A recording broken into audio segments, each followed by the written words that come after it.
Good morning, everybody. It's Wacky Monday here in Los Angeles, and I'm fresh back from Stumptown, Portland, USA. This is the Richard Listens Show, and we are here to delve into topics du jour.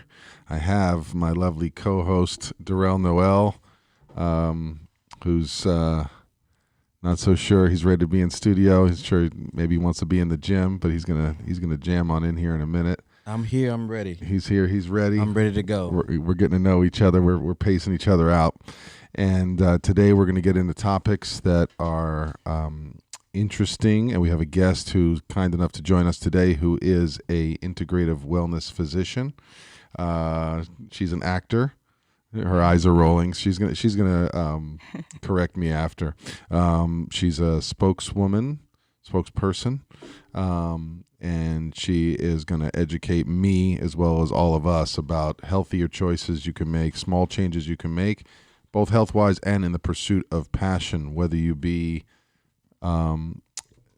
just like the rest of us working a 9 to 5, or whether you be a high performer and you're out there trying to do more and more and carve out your side hustle, build your brand, and expand yourself in future directions. So I am excited, without further ado, to introduce my dear friend and Miss Doctor, who's just already provided me with healthy vegan donuts, which we'll get into later. We have to mention donuts at least 6 to 12 times per show. Yeah. Welcome. Thank you. And thank you, Dr. Stuti Gupta. Correct. Or as her Brooklyn friends call her, Stuts. Brooklyn, yeah, New York City. I'm from I got You're Brooklyn roots, so I got Queens roots. Your Queens roots, yeah, okay. We got the boroughs in here. That's right. Represent. What borough are you from in Texas, Darrell? I'm from Third Ward. Third Ward, the Third Ward. That sounds like it could be the Third Ward district. Wow, that sounds. It's a lot similar than the boroughs, but we have wards. First Okay. ward, second ward, third ward. It's like just neighborhoods. Nice. Yeah. Okay. It's a wild neighborhood. Okay. I must say that. I made it out. Right So on. anyway. Welcome from the Third Ward. Happy Monday, everyone. Yeah. Yes. Beyonce's from Third Ward as well, so. Oh, okay. Cool. Now people are going to listen. All right, let's dive into it. Let's do it. Okay, so Stuti, tell us a little bit about where you find yourself in Los Angeles, Beverly Hills now as a physician, coming from a family of physicians. What's your biggest takeaway from coming from a family of physicians? You've said physicians quite a few times, so I will now take the opportunity to correct you. Oh, great. I'm not practicing because, as we have decided, our topic is in pursuit of passion. And does physician mean you have to be actively practicing? well, no, but I have a medical background. Yes, I went to med school, but I like to consider myself more of a wellness, holistic, integrative, spokesperson for the medical field by talking about more about the mind, body, spirit connection rather than the normal traditional medicine that's practiced in the U.S. And I like to be able to tell people and how to incorporate all of that wellness, holistic aspect in being a better person, in pursuing their passion, in going about life and being at their optimal wellness and, state of mind and performance. So, so I mean, I wouldn't say practicing physician, but yes, I mean, health and wellness is my whole Your USP. passion. Is Yes. there passion once you get the training or come from a family that are trained doctors to practice Western medicine? Like, how have you maintained this line of having the training but also allowing yourself the personal freedom to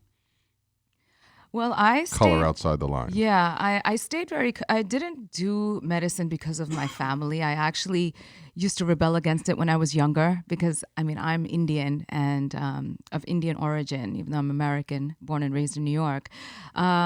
I think through society or culturally, we just see everybody around us, like some Indians growing up, that's what's expected of us. Like those are the only stable fields, like law, medicine, engineering. Like my mom's an electrical engineer, and my dad, oh my gosh, like, he's an oral surgeon, but he also has a medical, like background, and all the other girls in my family are pursuing medicine. My sister is a doctor. My youngest sister, she's a therapist. She just got her PsyD. Yay. But yeah, like you. She's like, I don't need to do that. I don't need to go to med school. This is my passion, She's like, was watching Oprah at 3. I don't know if that's a good thing. But, she's an old soul. But I stumbled upon it by majoring in psychology when I was in college. And I used to think, I'll go into finance or go into law. And I wasn't sure. And psychology got me interested in medicine. And I thought, why not? If I wanted to further psychology, I'll become a psychiatrist.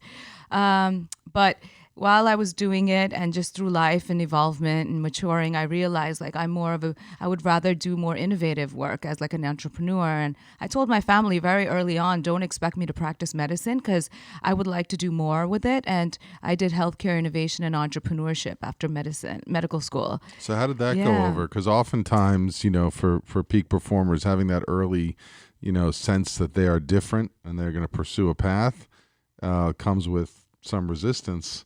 Yeah. Well, I actually was always passionate about acting and being a performer, like on stage, and, very interested in the arts. So I always had that tug of war with the two, but I always had that mindset that an education is very important, a degree is important, especially wanting to be an independent woman. And the way my mom raised us, because we're 3 daughters, I just wanted to make sure that I had that degree.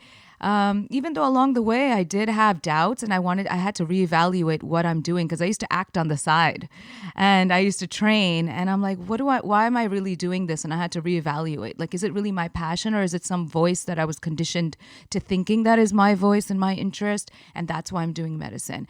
But actually I'm very passionate about, health and how to be able to heal and treat people, and that knowledge is very powerful, whether I actively practice by seeing patients, but I think I can do more with my voice. So so I always told my parents I'm going to do the business aspect of it, and they were like, wait, what does that do? How does that work? And I'm like, it'll happen, it'll evolve. Let me make my way. And that's my pursuit of my, like my dreams. And this intuition came to you at an early age? I think through like a little bit before med school, or while I was in med school, I knew, because I thought that I wanted to be a surgeon, and I used to assist my friends in surgery. Thank God I had great friends. And I loved it. And one surgeon actually, who's great friends because they let you do it, or great friends because they could complete the surgery? Very funny. I assisted them, and I would stand there for 6 to 8 to 9 hours. Like it was, and we would not break. And it's like an adrenaline rush, like how in sports, we would stand there and not realize, like if somebody tells you to stand for 2 hours, you're going to feel the pain. But when you're so concentrated on surgery and what's happening and what's going on over there, and the patient's under anesthesia, it's like unbelievable. And very interesting. I mean, you do it a few times. It's cool. You have the experience. You get to suture and do all these things. And I met this orthopedic surgeon who's very well known in New York, and he's my dad's friend. And he told me that it's all ego. He's like, it's ego that you become a surgeon. I don't know if that doesn't apply to everyone, but it was just interesting to hear that perspective from a very successful surgeon, to say that that's why they do it, because they wake up super early. Their life is, morning to, they're scheduling and doing post-ops and in surgery, standing there for hours and hours. Well, it does speak to the mastery principle, right? That the more surgeries you do, and the more of a particular kind, when you have a particular injury, you're like, that's the person I want to go to, because they've focused on it. They've Absolutely. seen variations of it. So there does tend to be, at least when you portray it through, TV shows and things like that, a lot of confidence that can come with that. And especially with orthopedics, you're like glamorized. So it's kind of similar to being a famous sports star or like an actor. It's like you're like a star in the health, like in medicine. But it, all of that looks great, especially to your family and your wife and your kids, like my dad's this or that. But it's a lot of hard work and dedication, and you don't have a lot of free time, and it's tough on the body. And Yes. yeah. So you just pointed to some, and you made you looked at Darrell so we're interested in his insights here. But the peak performance aspect of being so locked in, where you're almost, like you said, there's an adrenaline rush. You're so focused for a long period of time. What do you think what happens to their bodies after they get done? Like, how do they handle that amount of stress on the body, or what are some ways that peak performers can help shake it off and release that tension? Well, surgeons, especially orthopedics, who have to be in early in the morning, and those surgeries are really long, like 6 hours plus. And they go to the gym, they eat well. Most orthopedics are quite healthy, like very fit, because you have to be. It's kind of a demand of the profession. Even the older ones you'll see, because you have to do heavy lifting and adjusting bones and drilling and screwing and putting in, like all the implants, like the metal rods and things, and all of that. It requires a lot. That's why it's very male dominated, because it requires a lot of strength. But yeah, I mean, you have to stay fit, focused, and you just build on that stamina. It's like mind over matter as well. So your body starts getting used to it, at that optimal level of demand and, focus required. Yeah. It's funny that you say that it's an ego-driven field. It's similar. He told me that in particular, that one surgeon. But yeah, I mean, a lot of it. It's similar to the field that I'm in. It's male dominated for one, and I've seen the most egos. Men have the biggest egos. That's why a lot of us aren't associated or friends, which is wild. I think we all should be able to work together and thrive together and learn from one another. But one thing, I want to go back to the passion aspect. Yes. I know you talked about your family being in a certain field. Yes. Same with me. My dad was a pastor. My entire family were ministers and pastors in the church. And I guess they would call the rebel or the renegade. Mm-hmm. Of course, I grew up in the church, but my path took me in a different direction. I started school being in an accounting field. Wow. And, I thought that's what I wanted to do until something kind of hit me and struck a nerve and said, this is where you should go. So now I'm in the sports performance training field, which is, we always talk about passion thriving us.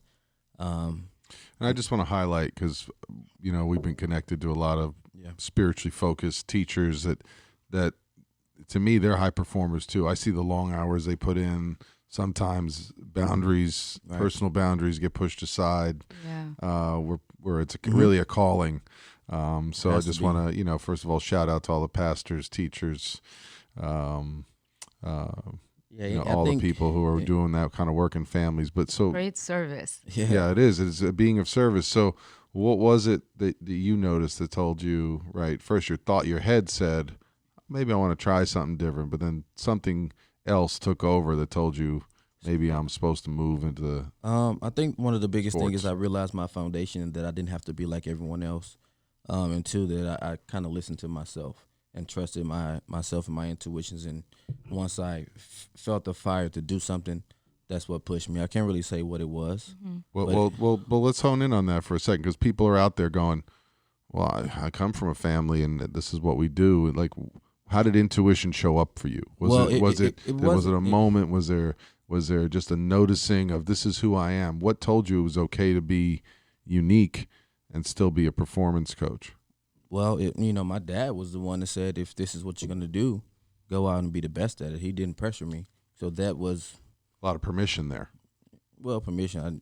I mean, permission, emotional amazing. Permission. Like, not like it's okay that you do it. Although there is a certain message of, as a man wanting to hear from your father, of course, this is a blessing for you to go in this different direction. And I had the opposite of that, which I'll tell you later. Yeah, because that's key in success. When you have that, even that little inkling of support or a little nod, as long as you don't hear that negative voice or any rejection, that provides more certainty in you doing it. Of course, we always have self-doubt when we're choosing a different path. But when you know that you don't have people, the naysayers who are most important to you, then you can create that doubt amongst yourself and go through it. But at least you don't have a negative voice. Well, it's actually, and we're sorry to derail. Go ahead. Yeah. We're going to go back to you. But, there's a different kind of, when you are given unconditional love and you are given acceptance, there's a different kind of pressure that comes from that.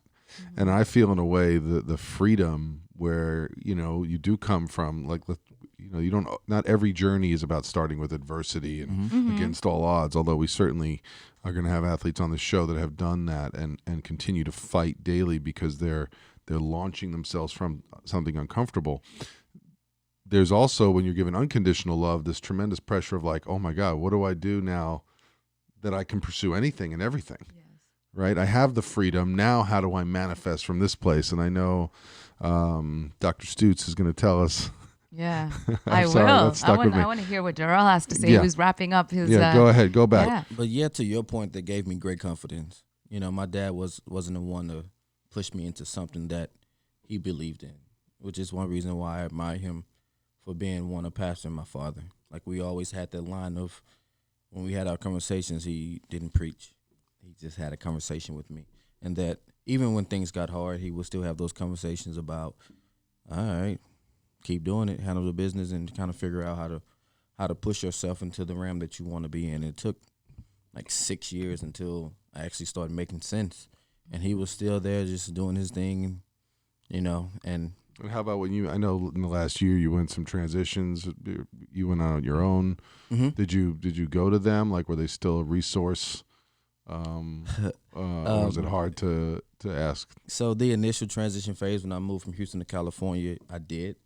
But I recently transitioned this year. He passed away 2 years ago. Oh, so the weirdest thing, I heard a lot of conversations kind of play themselves back, and now I'm able to kind of push myself, and just the stories and the things that we've experienced has pushed me to continue to work and be the greatest and best I could be. And now I'm here and I'm in a good space right now, honestly.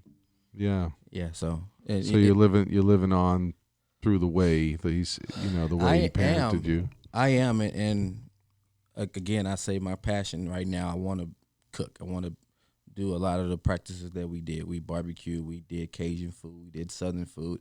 So I still want to do that in some capacity. I just haven't figured out the time, the space, or how do I want to do it. It'll fall into place. That's what always happens. It's not a sense of urgency because I'm still mastering the space I'm in now. Well, I'm glad when I hear you talk like that, key. it makes me feel closer to you. It makes me be like, I want to learn how to, do a, whatever you call it, a bone rub, or learn how to work on the smoker. These are skills. See, I don't just only talk about donuts. Yeah, dry rub. Thank you. See, I need this class. Donuts. You see, thank you. See, there's other areas where I need. It's called a dry rub in Texas. We do a dry rub. We don't use the wood pellets. We use all charcoal and wood, which is, it's mastery in itself. You see? Yeah. So, but is there a hint of like doubt or shame that comes up when you say like, hey, I'm working in performance, yet I have these passions which are about enjoying life, and they're not just about staying on a X amount of calorie day diet, No, I think the biggest doubt for me is a lot of these things I just want to share with myself. I don't want to share with the world. And is that okay? I think it's okay. But a lot of people suggest that I should, even with my training. Like, oh, you should do more. You should express a lot more to the world. Like, I think I'm really good. A lot of people know I'm okay. Mm-hmm. But I don't think I have to share with everybody.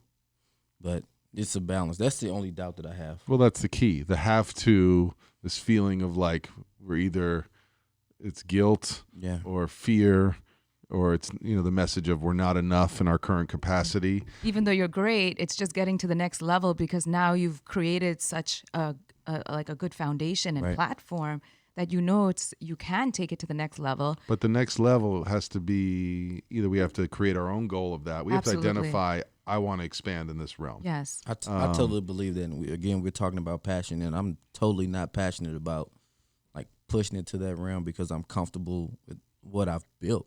Right. I haven't hit a spark to, I need to do this. Well, that's the key to, fulfillment with where you're at.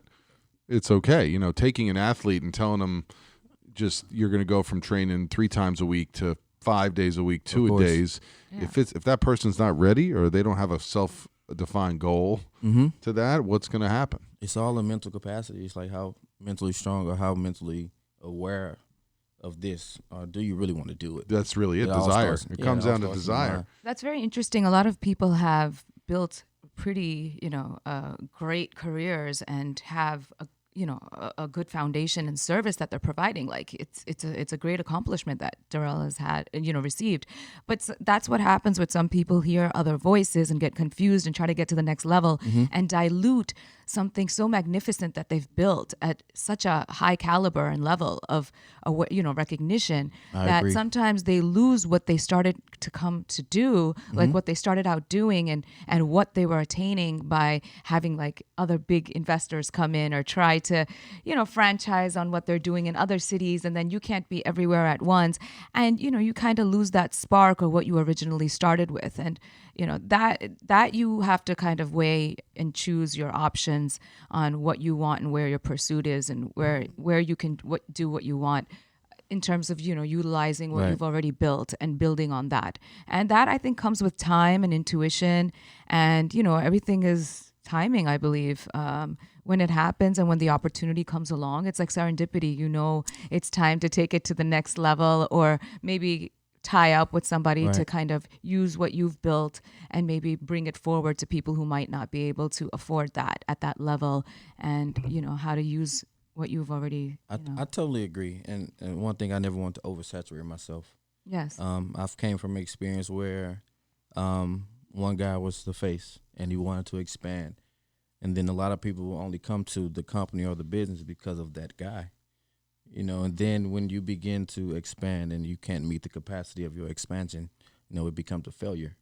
Now you oversaturate yourself into a space where you're not even recognized anymore. Well, that's a really good point, Darrell. And when it comes to like, I just came from the annual Association for Sports Psychology conference. There were people there from the U.S. national team. There was George Mumford, mindfulness teacher, used to work with the Lakers and the Bulls, Phil Jackson.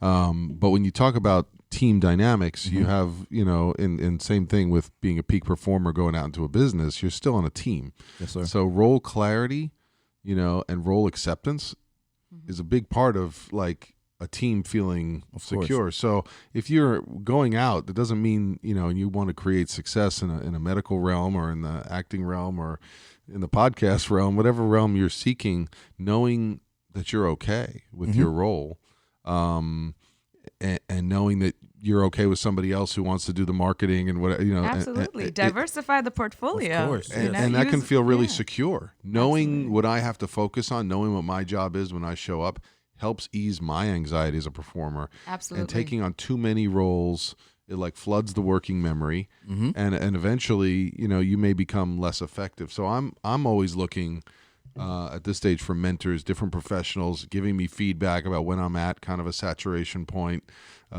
maybe when it's better to, because my monitor on taking on too much, it may be a little bit defunct. I mean, that happened to me. I took a break from med school at one point to see and reevaluate why I'm doing what I'm doing and thinking, hey, I can do it all. Like I can do acting, training with like going to school as well on the side, having like a personal acting coach, and also do medicine. And then I realized along the way, the main thing is to just focus on one thing and complete it. And that is what has been the biggest like backbone for me in terms of being able to be so confident and content in life and being able to branch out and do other things, is by getting that medical degree.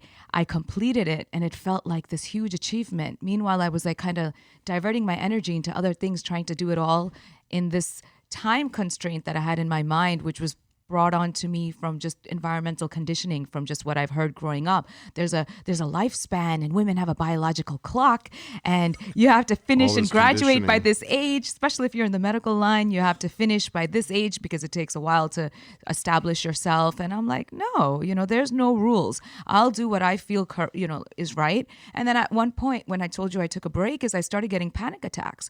And I've never, ever been an anxious person or have allowed stress to take over me, but it was a lot of family pressure. And I heard like these voices, even though I wasn't hearing them on a regular basis, it was just all that we take on from pressures that we perceive from just our external environment of observing people we've grown up with or family, friends, kids doing this and that. And then we get into that comparison game. And then you could just create this overachiever spirit or all these pressures. Meanwhile, there's nobody maybe putting pressure on you at that given time and moment, but you have to make it's sure. Internalized. At some point it becomes You internalize internalized that it. this is the way to success. And Absolutely. if I question it or step outside, then there must be something wrong with me. Exactly. It's like, That's why it's great to just stick to one, finish it off, and you feel like, okay, I've completed it, rather than feeling like I'm not getting anywhere with everything else, and you just feel like you're just kind of on your way and never tied it up. But after that, I felt like, okay, now I have this knowledge and I've accomplished something, and I was able to like branch into other passions that I had, and it just organically happened. I mean, I'm an entrepreneur. I had gotten into blockchain technology with a business partner, and it didn't work out, but there was other things that I was passionate about, and I put my 100% at that given time to try it all out. I mean, so what does that teach you about trying things that are outside the box and accepting failures? It was tough because then you have people who are close to you, very result oriented. I mean, even in certain cultures, it's like that, or families who come from high performing, backgrounds, like doctors or lawyers, and they kind of go to school, pass their bar or like exams, and then they start practicing and they have this fixed income coming in, and that's how they see it. It's just like a box. And I'm glad that now things have changed and that entrepreneur spirit is there, where people can start pursuing and carving out their own niche in their passions and following their dream of life. I mean, that is that's the type of drive that we all need. And then it'll hand in hand help with the depression and the anxiety that the whole world, not just the US, is suffering from, and young people who are getting these panic attacks, and all of these other health issues are related to this nervousness coming from our gut, and this angst of expectations. And social media doesn't help because everybody's in this comparison game, and everybody has that perfect life and is just an influencer now, this word where everybody feels like any line of work I'm in, I should be an influencer, I should be famous, I should be having X amount of following, whether I'm a doctor or a nurse or forget about model, actress, or like anybody who's a blogger in fashion. So we just really need to get back to our passion and making sure we're surrounded by the right voices and influences around us, even if you had negative voices or adversities when we were younger, to make sure you have key people around to be able to keep you on that path and focus, and that you're doing it for yourself. Like, how did you do it, since you shared about through the panic attacks and through maybe the blockchain experience? How did you find passion when you had all the conditioning to fall back upon that would be like, just, do you see, you should be practicing medicine now, right? Time to check it in. Even myself, I felt guilty when I would be around like really great doctors, and I'd be sitting around and they'd ask, so what are you doing, or what do you specialize in? And it's like, I don't want to, I had to stop explaining at one point, because I felt like, why am I doing that? I was like, once you're confident and secure in who you are, people just respect you. It doesn't matter if you have a degree or not. Just be good at what you do, and just be very confident and passionate about it. Whatever step you are on the path of success, wherever you're at, you just embody that, and you just give off that aura and energy, and everything else just comes along with you. The opportunities, and you attract, the experiences, and the journey is just, more fruitful. But the panic attacks, getting back to that, I took a break. I decided to. I mean, that's unheard of, but I took a break to really get reconnected with myself and why I'm doing what I'm doing. And, is it me who wants it, or are there other influences? And I went back when I felt good. I traveled a little bit. I took time to reconnect with myself, and, became really healthy. I actually went to therapy for a little bit. So yeah, absolutely. It was very helpful. I had never seen a therapist prior to that. And, just reevaluate everything in life, and just kind of put my foot down and get grounded, and stop kind of flying through life because this is what you have to do and this is what's expected, and, be a student for life, and really reconnected with my real passion and dream. And everything just I don't know, it felt like chaos at that time, but everything just fell into place, and it's just been going like that since. And I finished, and I decided, I had tried a few businesses, and I finished, and I'm like, you know what? Now I want 100% focus on me. And that is that child artist that was always there. And it's time to nurture that. Right. Because you only have one life, and no one's going to live my life for me practicing medicine. Not my parents, not anyone else who have all these expectations for me. And once you do that 100%, like I did with my medicine, and I'm so blessed to be able to have completed that and have that knowledge and bring it forward, that now I want to be able to do that without guilt in my acting. Wherever that takes me, it'll all fall into place in the future. You can't start trying to calculate and make plans without even doing your service, like doing what you have to do, Oh, Yeah, I so many things in there. So many many things. powerful. Yeah. Begin. Finish what you start. Take time to reevaluate. Take time for self-care. and for me, that kind of goes back to me wanting to be a chef. And you asked the question, what's holding me back? I think what's holding me back is me wanting to master the training space. Until I feel like I've mastered that and done everything I set to accomplish, I can't move to the next step. You know what's funny? I have these acting coaches, and they know initially I wouldn't tell them that I had a medical background, and they would be like, because I would have issues because you come from such a construct of medicine, and the way you come, like it's a very brainy, intellectual type of look, like approach to things, and they want you to be vulnerable and, emotional and connected. And they told me, you can't think with your brain and try to calculate things. It's not like you're attaining a degree and there's this much information that you need to take.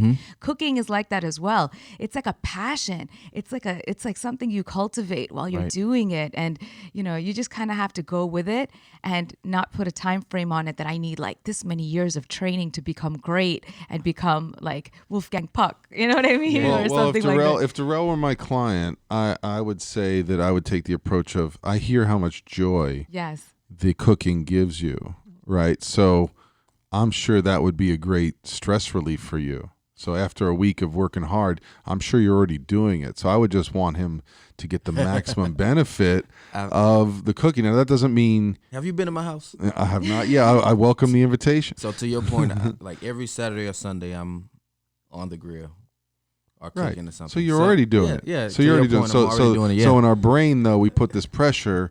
Well, I can't do this yet. What does that mean? Professionally, like as a business yet, because I haven't done X, Y, Z. Right. Yeah. So we put this pressure on ourselves. Now, some of that I would start to look at. Right. How much of this is my own expectation? If I do something, it then has to yield to becoming a business, or I'm not officially a cook until I can sell my sauce on eBay. Whatever it is that we start to make up. Comparing that success to the success he already has in the other arena is the pressure I feel. And I think this is like the imposter syndrome. You need what? I need more.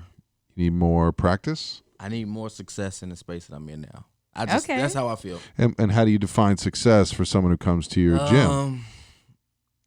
Someone that comes to my gym. Yeah, like how do you just for your clients? How they perform on the field. And is it successful if they show up to all their training sessions? No. I mean, is it success if they start to meet metrics of gaining in strength or speed? I mean, success to me is all about performance. I think. But isn't that performance? How they perform in the game, how they perform on the field, how they're the level of sustainability, how consistent they are. That's how I measure success. Well, it's like a direct correlation to how he trained them and how they performed. He takes that. Yeah, so I'm not really scientific as some people think we should be, but if a person plays all 16 games, that's a check. If a person is consistent, all 16 games, performed at the highest level, a check. And then all the other accolades that follow that, then I did my job in the off season. Wow. I don't care if you jump 40 inches if it's not transitioned into how well you perform on the field. So I spend time kind of putting those two boxes, those two arenas together. Like a couple years ago, we had a guy play all 82 games in the NBA. That's tough. Wow. At 31. Now we know why he's where he's at. Yeah, exactly. and that's probably why you train elite athletes and why they come to you. And so I'm not here to, tell you how to do your job. But what I would say is what we're learning from coaching. Like, why do you try and practice the same way you play? right? Whether it be in professional soccer or football. Why do you try and simulate situations? Why do you do a 2-minute drill? Because having a successful completion of practice is still a performance metric. So I know you don't want to be satisfied with this, with the small wins, but at the same point, it is still successive approximations. You are shaping, you are reinforcing. I agree. The repetitions that we put in place led to the big goal. That's right. So the biggest thing for me, I don't skip any small steps. But one thing I always tell interns and people that come across me, figure out which pieces matter the most in certain instances. So if we're training for a 40 and a guy runs really, really fast, so why would we spend time working on his arm movement? He's already fast. Right. So just kind of figure out which buttons to press at certain times, which pieces are more magnified than others. Of course, everything matters, but in certain moments, some things matter more. Yeah. So question about that. So you're training them in such almost like every day, right? For quite a long time, where they're with you for many, many hours. Yes, ma'am. So what about the other elements besides just the physical training in preparing them for the game?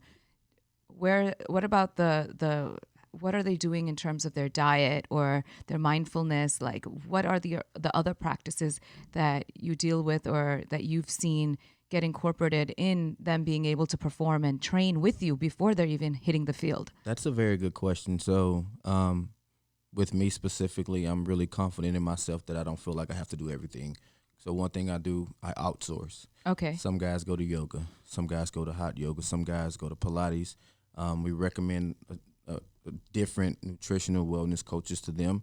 So those things are, I would call, the precursor to performance. I think that's very important to be emphasized. I think you have a lot of young people, and especially high school, college-bound kids who are interested in getting into sports, and nobody talks about, besides the training and the focus and the dedication required in performance. I don't think people talk enough about the other elements of being mindful and the nutrition that's required and the yoga. It's so funny. No one would even probably admit that they do yoga. Right. And that's very important to get flexibility when you're training so hard and all the lactic acid buildup. So these things I think we need to talk more about.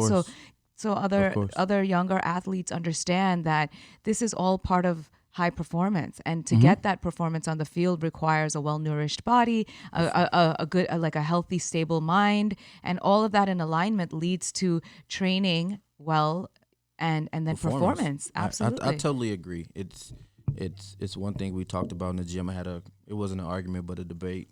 Which is more important, function or skill? And I went towards skill. Skill is one of the ultimate separation points in performance of sports, but if you can't function and move, you can't perform. Right, so you could be the most talented. You can be the most talented. But if you're tight in your hamstrings and you haven't stretched, then you may not be as fast as you're. Of course. Or you haven't nourished yourself and eaten, and you have no energy. To maximize. That's how you end up getting injuries, by the way. Yeah. I mean, if you're not having healthy, strong bones and muscles because you haven't had a proper diet in the last few months, and then you're trying to perform and train at this optimal level, and your body is not adjusted to doing that, that's when you start having other breakdowns. And that's a big separation point, working with high school athletes that are trying to play in college, that you notice, right? And I hear like, this one on Snapchat, they were up till 2 a.m. and they had to be at the field at 8. And maybe it doesn't show up for that game. Maybe they still looked fast for the first half and they got a goal. So it kind of slides under the radar. But long term, if you is don't when start, all of that, it starts showing up. That dis-ease is what shows up later. Like, when you're younger, you can recover quickly, with the hangovers and the partying and the lack of sleep, and then it catches up on you. And all that training you did in your younger years to get to that level, that's when you start having other issues pop up. Even if you might be, healthy at that point, it's the previous years of damage that you're supposed to build up on that show up at the wrong time. The elasticity, the flexibility. I see it all the time. Tracy McGrady was one of my favorite basketball players, but I said I always say if he would have took care of his body a little bit better, he would have played another 8 years. look at Kobe. Kobe began to take care of his body and played 20. Yeah, he was like a scientist at Yeah, taking care. but at one point in their careers, Kobe Bryant and Tracy McGrady were right here. That's right. Like neck and neck. I can't believe you just said scientist. You have to be a scientist to be healthy and eat well. Well, I mean, I'm sorry. I just I'm meant kidding. that they were like a science. Kobe Bryant took like a scientific approach with Oh. like going to clinics, platelet, PRP Yeah. treatments for his to keep his body. He also began to incorporate some of the Buddhist teachings from George Mumford, Amazing. mindfulness Really? teachings. Yes, the mindfulness, the so chanting, the they peace. talk a lot about that. I haven't read Kobe's book, but I know he does. We have only a few minutes left, so I wanted to give Dr. Gupta a chance to just share quickly the biggest benefit after you've studied yoga, Hinduism, Kabbalah, Kundalini yoga. What's the biggest benefit of spiritual practice on health? And share a little bit about healthy donut choices. If you are a passionate food fan, what are some choices you can make? Well, Richard here is obsessed with donuts, and he always brings some unhealthy options. It was once. Let's clarify. Well, it was Diwali yesterday, so we give. I'm Indian, so we give. It was our New Year's. It's like the festival of lights, and just bringing prosperity and all of that into our lives. So we give sweets. And so I wanted to make a point about the donut choices because it's vegan, sugar-free, or naturally sweetened by the banana and everything used, soy-free, gluten-free, and it tastes delicious. So even with sweet treats and choices we make in our lives for our gut health, which is which is like our second brain, the gut, it's the key. Like the 70%. Almost more than 70% of serotonin is made in the gut. People don't know that. That's like the feel-good hormone and helps with our mental, emotional state. So, I mean, all of this, what we put into our body, what we listen to, what we watch, what we read, the people we surround ourselves with is all incorporating our performance, our dream of life, our passion, because these negative influences, or even like eating unhealthy. I mean, of course, I'm not trying to be a stickler here. It's okay to cheat and enjoy what you like, but I think that just making healthier choices helps in just being a more functional human being. What's one or two things we can do to improve our gut brain? Our gut brain, eating clean. That's a term. Is that a term? Yeah, it is. It's gut brain health, actually. Okay. All right. There's Yeah, there's a lot of doctors and psychologists. They focus on gut health. I mean, it's all diseases lie in the gut. It was a saying from, by the old Greek philosophers. But I mean, that's where medicine is going back. I think everybody, whether it's in the psychology field or the medical field, they're integrating holistic approaches because it's our environmental conditioning. And that's why I call myself like a believer in integrative functional health, is because you have to look at the body as a holistic aspect, a whole body aspect, not just, disease control. I mean, by symptomatic suppression and looking at just, whatever the diagnostics are showing and a pill curing it or like a surgery. So getting back to the things you mentioned, like my journey in delving deep into spirituality and world religions and just trying different type of, yogas, I think it's the breath work. Is very helpful. And I think in all professions, they tell you breathe, even if you're training and working out in the gym or doing Pilates. We forget to breathe sometimes when we're just kind of like in this zone, in this like adrenaline mode, or like we're just kind of busy and people just fuel themselves with caffeine. And it's like driving a car with no fuel. You need to nourish yourself. And breath work helps you sometimes when you take time out of your day to kind of like learn how to engage your core and your diaphragm and just breathe. And that allows like oxygen to go through all your organs and helps you think better and calm you down. And the same thing with, eating healthy, mindful practices, whatever it is, creatively, if you like to cook, if you like to sculpt, or you're into fashion or whatever, like arts, or the time you take to exercise or do yoga.